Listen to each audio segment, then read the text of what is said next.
আসসালামু আলাইকুম সুপ্রিয় দর্শকবৃন্দ, আশা করি সবাই ভালো আছেন। আমিও ভালো আছি আপনাদের ভালোবাসায়। কৃষি ও কৃষকের পাশে সবসময় চ্যানেলে আপনাকে স্বাগতম। তো বস্তায় আদা চাষে এবং মাটিতে আদা চাষে গুরুত্বপূর্ণ বিষয় নিয়ে আজকে আপনাদের সাথে কথা বলবো। তো আমরা যখন বস্তায় আদা চাষ করব এবং সরের জমিনে যখন আমরা আদা চাষ করব, তো আদা চাষ করতে গিয়ে কিন্তু দেখা যায় যে আদার একটা প্রাণঘাতী রোগ আছে, রাইজম রোগ অথবা কন্দপচা রোগ।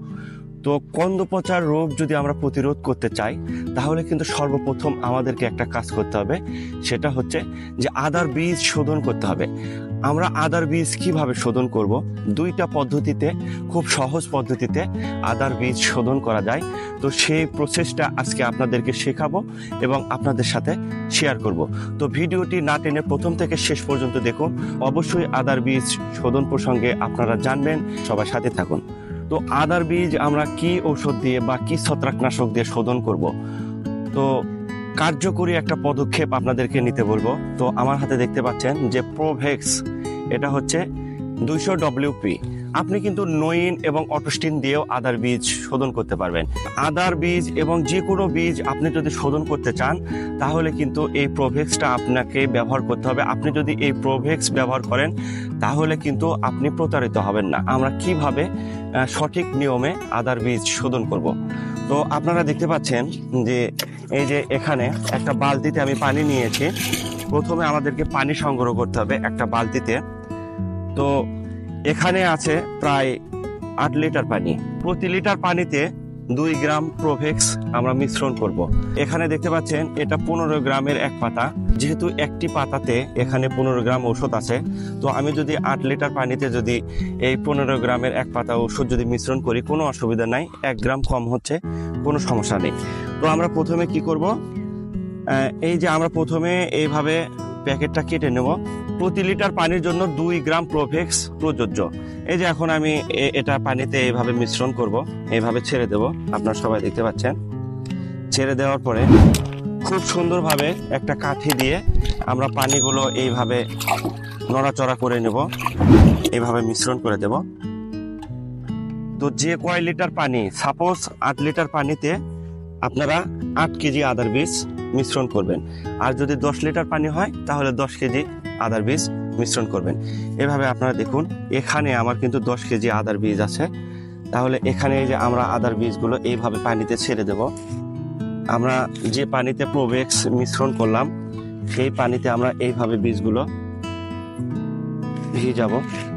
তো সম্পূর্ণ আদার বীজগুলো খুব সাবধানতার সাথে এই বীজগুলো আমরা পানিতে ছেড়ে দেব। আপনারা সবাই দেখুন, পানি কিন্তু অত্যন্ত নীল কালারের হয়ে গেছে। তো আপনারা যদি সঠিক নিয়মে এবং সঠিক ঔষধ দিয়ে আদার বীজ শোধন করেন, তাহলে কিন্তু সবচেয়ে বেশি ভালো হবে। তবে আমি যেটা বললাম, যে ওষুধের নাম বললাম প্রোভেক্স, এটা হচ্ছে সর্বোচ্চ ভালো মানের একটা ঔষধ। এটা দিয়ে বীজ শোধন করলে আপনি কখনো প্রতারিত হবেন না। এইভাবে যদি বীজ শোধন করেন, তাহলে আপনার আদার ক্ষেত সম্পূর্ণ সুস্থ থাকবে এবং সুরক্ষিত থাকবে। এভাবে আপনারা সবাই দেখুন। আজকে কিন্তু 2টা পদ্ধতিতে আদার বীজ শোধন করা আপনাদেরকে শেখাবো। তো আপনারা দেখতে পাচ্ছেন, এটা কিন্তু অলরেডি একটা পদ্ধতি আমরা এখানে গ্রহণ করেছি। তো এইভাবে আদার বীজ আমরা শোধন করব। আপনারা সবাই দেখুন, এইভাবে 5 থেকে 10 মিনিট আমরা এইভাবে রেখে দেব। আদার বীজগুলো আমরা এইভাবে বালতিতে আমরা রেখে দেব। আর একটা সহজ পদ্ধতি আছে, সেই সহজ পদ্ধতিতে আপনাদেরকে আদার বীজ শোধন পদ্ধতি আপনাদেরকে দেখাবো। আপনারা সবাই দেখুন। আপনারা দেখতে পাচ্ছেন এই স্প্রে মেশিনে কিন্তু 16 লিটার পানি ধরে, যে আপনারা দেখতে পাচ্ছেন। তো এখানে 16 লিটার পানিতে আমরা এইরকম 32 গ্রাম প্রোভেক্স মিশাবো। আদা যে কয় কেজি হবে, সেই কয় লিটার কিন্তু আপনাকে পানি ব্যবহার করতে হবে। সেই হিসেবে আপনার আদা যদি 10 কেজি হয়, তাহলে এখানে আপনি 10 লিটার পানি ভরাবেন। প্রতি লিটার পানিতে প্রোভেক্স দিতে হবে 2 গ্রাম। তাহলে সেই হিসেবে 10 লিটার পানিতে আপনি 20 গ্রাম প্রোভেক্স মিশাবেন। আমরা এইভাবে প্রোভেক্স মিশাবো। প্রতি লিটার পানিতে 2 গ্রাম প্রোভেক্স আমরা মিশাবো। এইভাবে আপনারা সবাই দেখুন। তো এইভাবে প্রোভেক্স মিশাবো। একটা আনুমানিক হারে আমরা মেপে নিলাম। তো প্রোভেক্স মিশানোর পরে এই যে আপনারা সবাই দেখুন, অলরেডি কিন্তু এখানে পানি দেওয়া আছে। তো আমরা এটা খুব সুন্দরভাবে এটা আমরা এই ওষুধটা আমরা মিশ্রণ করে নেব। এটা আমরা মুখটা এইভাবে বন্ধ করে দেব এবং আমরা এই মেশিনে হাওয়া দিয়ে নেব। তারপরে এই যে আপনারা দেখতে পাচ্ছেন একটা বস্তার উপর বা একটা পাটির উপর আমরা এইভাবে আদার বীজগুলো রেখে দেব।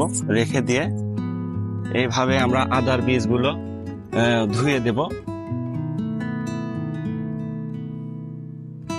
এভাবে আদার বীজগুলো আমরা ধুয়ে দেব।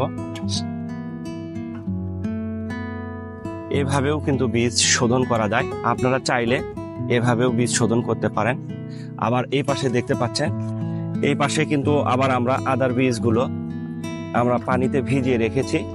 তো এই দুইটা পদ্ধতিতে আপনারা যদি এইভাবে আদার বীজ শোধন করেন তাহলে কিন্তু সবচেয়ে ভালো একটা বুদ্ধি হবে আপনার জন্য।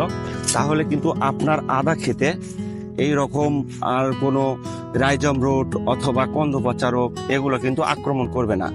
তো আমরা এইভাবে এই যে আমরা আদাগুলো রেখেছি, আদার তলানিতেও আমরা এইভাবে পানিগুলো মিশ্রণ করে দেব। আপনারা সবাই দেখতে পাচ্ছেন অলরেডি এইদিকে আমরা কিন্তু এই আদার বীজটা ভিজিয়ে রেখেছি, 10 মিনিট হয়েছে।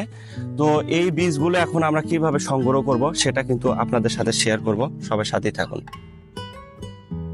সুপ্রিয় দর্শকবৃন্দ, আপনারা দেখতে পাচ্ছেন এই যে এই বালতির ভিতর আমরা 10 থেকে 15 মিনিট আদাগুলো ভিজিয়েছিলাম প্রোভেক্স নামক একটা ছত্রাকনাশক দিয়ে। এখন আমরা এইভাবে ছায়া জায়গায় আদাগুলো আমরা শুকাবো। তো আপনারা দেখতে পাচ্ছেন এইভাবে আমরা 8 থেকে 10 ঘন্টা আমরা রেখে দেব। অর্থাৎ এখন সকাল 10টা বাজে, আমরা সন্ধ্যার আগে এই আদাগুলো আবার আরেকটা প্রসেস করতে হবে। আরেকটা প্রসেস করে এই আদাগুলো সংরক্ষণ করতে হবে যেন দ্রুত চারা জার্মিনেশন হয়। এইভাবে আমরা সমস্ত আদাগুলো আমরা এইভাবে শুকাতে দেব। আপনারা সবাই দেখুন। সুপ্রিয় দর্শকবৃন্দ, আপনারা সবাই দেখতে পাচ্ছেন যে ঠিক 8 থেকে 10 ঘন্টা পরে যখন আদার বীজগুলো শুকে যাবে হালকা ছায়া থেকে, তারপরে আমরা কি করব, এই যে খড় বিছিয়ে দেব, একটা মাটিতে খড় বিছিয়ে দেব। তো খড় বিছিয়ে দেওয়ার পরে এই খড়ের উপর আমরা কি করব, মাটি দেব। আপনারা সবাই দেখতে পাচ্ছেন এইভাবে মাটি দেব।